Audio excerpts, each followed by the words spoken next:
शहरामध्ये विकास आला पाहिजे, विकासाच्या आधारे रोजगार तयार झाला पाहिजे. म्हणूनच तर काल आमचे रवी चव्हाण साहेब काय बोलले, एक नंबरलाच महत्व असतं. आज एक नंबरला आमचे आदरणीय देवेंद्र फडणवीस साहेब आहेत की तुमच्या एकही इंच तुमच्या दुकानाचा रुंदीकरणाच्या नावाने करायला देणार नाही. म्हणून बाजारपेठामध्ये व्यापाऱ्यांच्या इच्छेच्या विरुद्ध काहीच होणार नाही. प्रॉपर्टी कार्ड तुमच्या नावाने करण्याचं काम हा जिल्ह्याचा पालकमंत्री म्हणून नितेश राणे तुम्हाला करून देईल. परवानग्या देण्याची जबाबदारी ही माझी असेल बंदर खात्याचा मंत्री म्हणून. भारतीय जनता पक्षाचे सगळे कामी कार्यकर्ते अतिशय सरळ स्पष्ट भूमिका आमची सगळ्यांची मांडत आहोत की आमच्यासाठी ही निवडणूक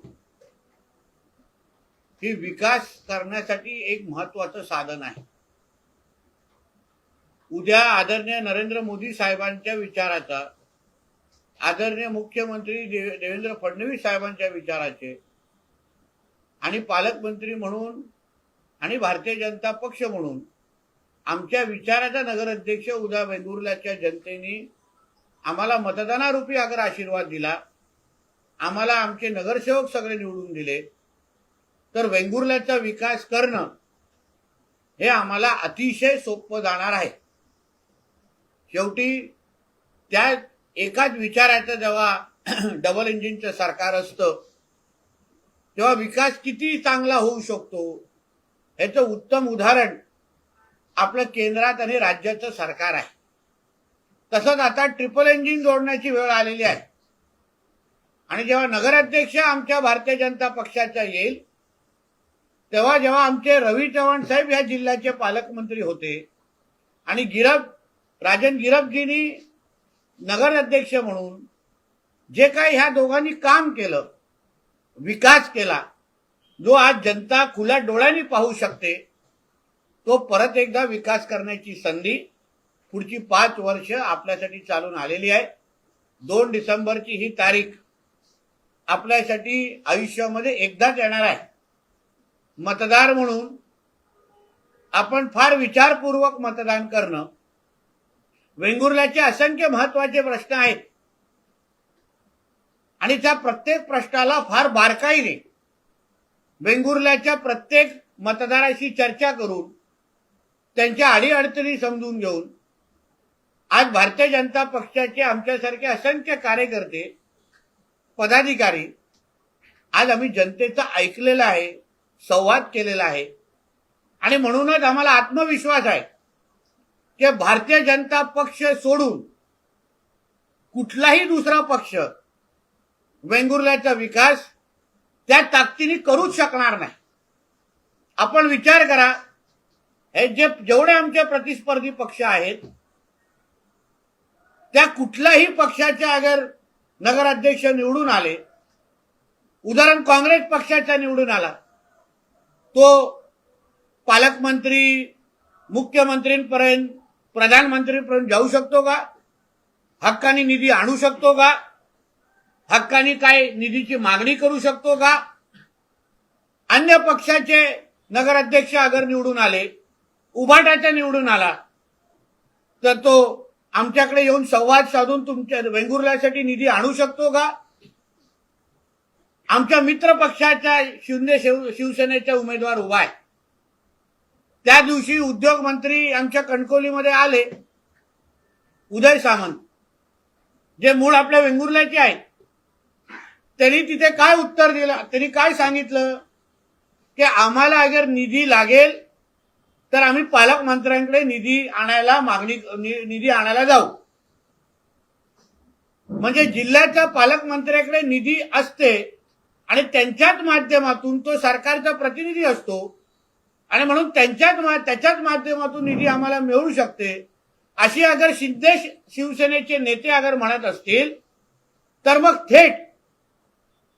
थेट भारतीय जनता पक्षाच्या पालकमंत्र्याकडे, मुख्यमंत्र्याकडे, त्यांच्याच पक्षाला आपण मतदान का करत नाही, हा प्रश्न वेंगुर्ल्याच्या मतदारांनी स्वतःला विचारला पाहिजे, हा समजून घेतला पाहिजे. आज जेवढे त्यांचे आमचे मित्र पक्षाचे त्यांच्याबरोबर फिरणारे लोक आहेत. उदाहरण त्यांचे प्रचार प्रमुख आमचे मित्र सचिन वालावलकर आहेत, त्यांचे प्रचार प्रमुख आहेत. पण त्यापेक्षा त्यांना आम्ही आमचे प्रचार प्रमुख मानतो. ते माझ्या मंत्रालयाच्या कॅबिनमध्ये सर्वात जास्त वेळ घालवतात. आता 3 तारीख तुमची झाल्यानंतर 4 तारखेला माझ्याबरोबर चहा पिण्यासाठी माझ्या मंत्रालयाच्या कॅबिनमध्ये असतील. माझ्याकडून कामं सरकार पातळीचे करून घेतात. आज गवळीवाळाचा विषय त्यांना विचारा, कोणी सोडवला मंत्रालय कॅबिनेटमध्ये. तेव्हा दीपक केसरकरजी, मला आठवतं सावंतवाडीमध्ये एका बैठकी मी होते, मंगळवारचा दिवस होता आणि मी आणि आदरणीय बावनकुळे साहेब महसूल मंत्री म्हणून आम्ही तो कॅबिनेटमध्ये विषय सोडवला आणि तो मार्गी लावलेला आहे. सांगावं सचिन वालावलकरजींनी खोटा आहे का खरा आहे. त्यांची असंख्य निवेदनं विचारा सचिन वालावलकरजींचे, किंवा माझ्या मंत्रालयाच्या कॅबिनचा सीसीटीव्ही तपासा. सचिन वालावलकरजी हे माझ्याकडे किती काळ असतात, कसे माझ्याकडे प्रश्न सोडून घेतात. आणि इथे आल्यावर भाषा थोडी त्यांची वेगळी होते, पण तरी आम्ही त्यांना मित्र म्हणून त्यांना माफ करणार. टॅक्स फ्री माणूस आहे सचिन वालावलकर. आम्ही काय त्यांना टॅक्स लावणार नाही, कारण का आमचाच आहे, कुठेही असला तरी आमचाच आहे. प्रत्येक निधी असो, परवानगी असो, आता पण ताजची परवानगी, ताजमध्ये जी शिरोडामध्ये ताज होते ते MCZMA मी आणली आणि आज ताजचा मार्ग तिथे मोकळा झालेला आहे. कारण का अधिकार माझ्याकडे आहे, पालकमंत्री म्हणून अधिकार माझ्याकडे आहे. आदरणीय दीपक केसरकर साहेब पालकमंत्री राहिलेले आहेत, कॅबिनेट मंत्री राहिलेले आहेत, कॅबिनेटमध्ये त्यांनी काम केलेलं आहे. त्यांना चांगल्या पद्धतीने माहिती आहे की कॅबिनेट मंत्र्याला, पालकमंत्र्याला काय अधिकार असतात, हे चांगल्या पद्धतीने माहिती आहे त्यांना. म्हणून जे काय वातावरण वेंगुर्ल्यामध्ये केलं जात आहे की गवळीवाळ्याचा विषय आम्ही सोडवला, अन्य निधी आम्ही आणला, हे सगळे प्रकल्प आम्ही आणले, या सगळ्या गोष्टी सचिन वालावलकरजींनी कधीतरी माझ्याबरोबर पत्रकार परिषदेमध्ये बसावं आणि या सगळ्या गोष्टी त्यांनी सांगावं की नितेशजी तुम्ही ह्या गोष्टी केलेल्या नाहीत, भारतीय जनता पक्षाच्या माध्यमातून केलेलं नाही. युतीच्या बाबतीमध्ये आमच्या भारतीय जनता पक्षाच्या ओरसच्या कार्यालयामध्ये आमचे जिल्हाध्यक्ष आणि माझे अन्य सहकारी विटनेस होते. सचिन वालावलकरजींनीच मला सांगितलं की नितेशजी जिल्ह्यामध्ये युती करू नका. विचारा सचिन वालावलकरजींनी खरं आहे का खोटं आहे. म्हणून या सगळ्या गोष्टी आज ज्या पद्धतीने एक वेगळं चित्र दाखवलं जात आहे ते अत्यंत चुकीचं आहे. मी आमच्या वेंगुर्ल्याच्या माता भगिनी मतदारांना आणि सर्व मतदार बंधूंना सांगेन की आज भारतीय जनता पक्षाची सत्ता आज देशभरामध्ये प्रत्येक राज्य, बिहारसारखा राज्य त्या जनतेने आम्हाला निवडून दिलेलं आहे. पंतप्रधानांच्या नेतृत्वावर विश्वास ठेवला आहे. राज्यामध्ये आदरणीय देवेंद्र फडणवीस साहेबांचं काम गेल्या 11 महिने अतिशय ताकदीने सुरू आहे, अतिशय ताकदीने सुरू आहे. आणि म्हणून विकास करायचा असेल, निधी आणायचा असेल, कुठल्याही परवानगी आणायच्या असतील तर भारतीय जनता पक्षाशिवाय दुसरा पर्याय नाही. कारण का सत्तेमध्ये बसलेल्या अधिकाराची सगळी पदं हे आज भारतीय जनता पक्षाकडे आहे. आमच्या घरात मुख्यमंत्री राहिलेले आहेत. विचारा सरकारमधल्या कुठल्या फाईलीचं शेवटची सही, कुठली फाईल घ्या, शेवटची सही ही आदरणीय मुख्यमंत्र्यांची असते. उद्या नगरविकास खात्याला निधी पण द्यायची असेल तर शेवटची सही ही मुख्यमंत्र्यांची लागते. म्हणूनच तर काल आमचे रवी चव्हाण साहेब काय बोलले, एक नंबरलाच महत्व असतं. आज 1 नंबरला आमचे आदरणीय देवेंद्र फडणवीस साहेब आहेत. उद्या नगरविकास खात्या अंतर्गत पण ह्या नगर पंचायतीला अगर निधी आणायची असेल तर त्याला शेवटची सही ही आदरणीय देवेंद्र फडणवीसांचीच लागणार मुख्यमंत्री म्हणून, दुसरा कोणाचीच लागणार नाही. म्हणून वेंगुर्ल्यातले कुठलेही महत्वाचे प्रश्न, कुठल्याही समस्या सोडवायच्या असेल, उदाहरण आमच्या बाजारपेठातला विषय, मी आज जिल्ह्याचा पालकमंत्री म्हणून मी बाजारपेठामधले असलेल्या माझ्या प्रत्येक व्यापारी बंधू भगिनींना मी आज ह्या पत्रकार परिषदेच्या निमित्ताने शब्द देतोय, रेकॉर्ड करून ठेवा. ही पत्रकार परिषद रेकॉर्ड करून ठेवा की जे तुमच्यामध्ये जे गैरसमज पसरवलं जात आहे, जे सांगितलं जात आहे की राजन गिरपजी परत निवडून गेले तर रुंदीकरणाच्या नावाने आमचे दुकानं नुकसान होणार. मी माझ्या वेंगुर्ल्याच्या व्यापारी बंधू भगिनींना मी शब्द देतो या पत्रकार परिषदेच्या निमित्ताने की तुमच्या एकही इंच तुमच्या दुकानाचा रुंदीकरणाच्या नावाने करायला देणार नाही. रुंदीकरण हा विषय संपलेला आहे. बिलकुल रुंदीकरण होणार नाही. राजन गिरपजी त्या खुर्चीवर बसला असले तरी नगराध्यक्ष म्हणून नितेश राणे तिथे बसलेला एक लक्षात घ्या. मला मत देताय तुम्ही पालकमंत्र्यांना. तुमचं मत हे नगराध्यक्षाला आणि पालकमंत्र्याला पण जात आहे. माझी पण तेवढीच नैतिक जबाबदारी असेल की तुम्हाला दिलेला प्रत्येक शब्द पाळण्याचा. म्हणून बाजारपेठामध्ये व्यापाऱ्यांच्या इच्छेच्या विरुद्ध काहीच होणार नाही हे मी आज अधोरेखित करून ठेवतोय तुम्हाला या पत्रकार परिषद निमित्ताने. काहीच होणार नाही. म्हणून कोणीही तुम्हाला गैरसमज पसरवत असेल तर त्याची कुठलीच चिंता करू नका. मी असेपर्यंत कुठल्याही व्यापाऱ्यांच्या विरोधात निर्णय घ्यायला देणार नाही. कुठलाही एकही रुंदीकरणाचं काम तो विषय आता थांबलेला आहे. जे होईल व्यापाऱ्यांना विश्वासात घेतल्यानंतर चर्चा करू, मग नंतर बघू. पण रुंदीकरणाचा विषय संपलेला आहे. दुसरा 6 आणि 7 नंबर वॉर्डमध्ये जमिनी एकाच्या आहेत, घरं दुसऱ्याची आहेत. मी या जिल्ह्याचा पालकमंत्री म्हणून आणि सरकारचा प्रतिनिधी म्हणून मी तुम्हाला त्या वॉर्डच्या जनतेला विश्वास देतो. प्रॉपर्टी कार्ड तुमच्या नावाने करण्याचं काम हा जिल्ह्याचा पालकमंत्री म्हणून नितेश राणे तुम्हाला करून देईल. कोणालाही त्या बाबतीमध्ये इकडे तिकडे जायची गरज भासणार नाही. जसंच या इकडच्या निवडणुका संपतील मी कलेक्टरांना मीटिंग लावायला सांगेन आणि तुमच्या नावाने प्रॉपर्टी कार्ड करून देण्याचा आदेश देऊन टाकीन आणि ते काम तुम्हाला करून देईल. तुम्ही निश्चिंत करा. म्हणून अशा पद्धतीचं कुठल्याही चुकीच्या अफवांना तुम्ही बळी पडू नका. शेवटी सत्ता कोणाकडे आहे, निर्णय कोण घेऊ शकतं, सह्या कोण करू शकतात. आज कुठल्याही शहराला विकास निधी द्यायची असेल तर पालकमंत्री म्हणून माझी सही घेतली जाते. त्या पदाला महत्व आहे. म्हणून ह्या शहरामध्ये 18 प्रकारच्या नागरी सुविधा देणं, ड्रेनेज पासून पार्किंग पासून, आता आपल्या बाजारपेठाच्या निमित्ताने आपल्याला पार्किंगमुळे त्रास होतो. व्यापाऱ्यांची आम्ही चर्चा केली.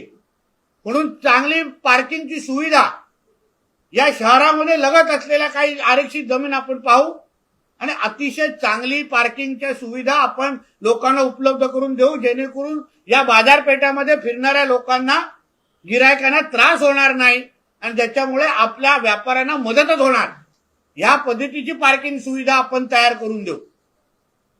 तसंच मच्छी मार्केट संदर्भात लोकांना आता अन्य भागामध्ये मच्छी विक्रेते बसतात, त्याबद्दलची काही प्रश्न आहेत. त्यांना ते माझ्याच मत्स्य खात्या अंतर्गत मी आणि नगरपालिका, नगर परिषदा एकत्र मिळून आम्ही तो निर्णय घ्यायचा असतो. अगर भाग 2 अगर मच्छी मार्केटचा बांधायचा असेल तर माझ्याकडे अधिकार आहे. ते मी त्या खात्याचा मंत्री आहे. आज मुंबईमध्ये मरोळमध्ये जाऊन बघा. मुंबई महापालिका आणि माझं मत्स्य खातं हे 70 कोटी खर्च करून आम्ही नवीन मच्छी मार्केट मुंबईकरांसाठी तिथे उभा करतोय महापालिकेबरोबर. तसंच आता भाग 2 अगर मच्छी मार्केटचा करायचा असेल तर मत्स्य व्यवसाय मंत्री आणि वेंगुर्ला नगरपालिका आम्ही एकत्र मिळून भाग 2 मच्छी मार्केटचा तुम्हाला तयार करून देऊ. तसंच जो काही तो झुलता पूल ज्याला म्हणतात त्याच्या आजूबाजूला पर्यटन वाढवण्याच्या दृष्टिकोनातून तिथे पार्किंग आणि अन्य गोष्टी ज्याचे सगळी ती आजूबाजूची जमीन ही महाराष्ट्र मेरीटाईम बोर्डकडे आहे. आता महाराष्ट्र मेरीटाईम बोर्ड हे बंदर खात्या अंतर्गत येतं आणि बंदर खात्याचा मंत्री तुमचा पालकमंत्री आहे. म्हणून जे तिथे व्यवसाय करणारे लोक आहेत, जे पोटा पाण्यासाठी तिथे संघर्ष करणारे लोक आहेत, आमच्या वेंगुर्ला शहरामध्ये विकास आला पाहिजे, विकासाच्या आधारे रोजगार तयार झाला पाहिजे. त्या दृष्टिकोनातून जी पावलं बंदर खात्याच्या माध्यमातून पर्यटन वाढवण्यासाठी जे जे करता येईल त्या सगळ्याच्या सगळ्या परवानग्या, मग जमीन वापरण्याच्या असो किंवा पर्यटन व्यवसाय वाढवण्यासाठी असो, परवानग्या देण्याची जबाबदारी ही माझी असेल बंदर खात्याचा मंत्री म्हणून. हेही तुम्हाला मी इथे शब्द देतो. आता सगळा जो विकास झालेला आहे म्हणजे चांगलं आपण आपलं नाट्यगृह बांधलं आहे, कचरा डेपोचा चांगला प्रकल्प बांधला आहे, पण बाजारपेठेच्या अवतीभोवती विकास दिसत नाही असं खूप माझ्या वेंगुर्लेकरांचं म्हणणं होतं. सगळा विकास नितेशजी थोडा शहराच्या एकतर्फी झालेला आहे आणि म्हणून समतोल विकास वेंगुर्ला शहर म्हणून सगळ्या भागामध्ये विकास पोचला पाहिजे, सगळ्या भागामध्ये आर्थिक समृद्धी आली पाहिजे. म्हणून त्या दृष्टिकोनातून बाजारपेठातला पण भाग त्या अवतीभोवती आम्ही नवीन प्रकल्प कसे आणू शकतो हेही आमच्या नगराध्यक्ष आणि आमच्या टीमच्या माध्यमातून करण्याचा शब्द मी आपल्या ह्या पत्रकार परिषदेच्या माध्यमातून देतोय. आणि परत एकदा आपल्याला सांग, एवढ्या वर्षानंतर पण आज आरोग्यासाठी उपचारासाठी आमच्या वेंगुर्ले वासियांना बांबोलीमला जायला लागतं, गोव्याला जायला लागतं.